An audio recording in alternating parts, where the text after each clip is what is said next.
how can we apply AI for applications in energy, weather and climate, and in particular, what can we do to facilitate the energy transition.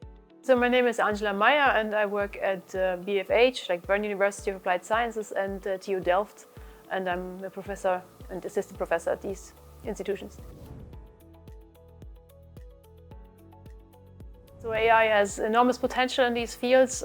For one, because in these sectors we have a lot of data available, usually, especially when it comes to satellite data, for example, which is very important in weather forecasting. But then also it enables more like real-time decision support, for example, and more frequent, more up-to-date weather forecasts, which is, for example, very important in fields such as energy meteorology. So if you want to do forecasts of the solar power generated, there's a lot of potential in that for AI.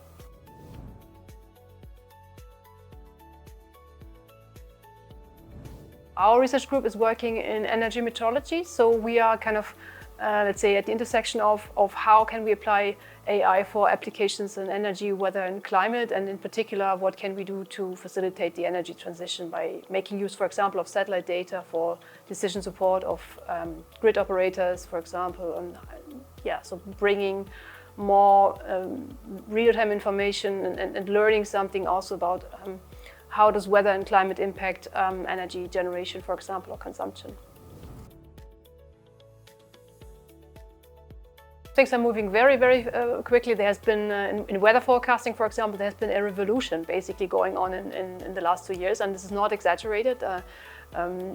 Basically, AI models have been replacing, or can now basically replace the physics-based models, but then also enhance them, and hybrid models are available. I think that there will be much more focus on using observations, like in particular satellite observations, and combining different kinds of satellites together to then provide more more up-to-date and more accurate forecasts, for example. Right? But it's very difficult to foresee what's going to happen, of course.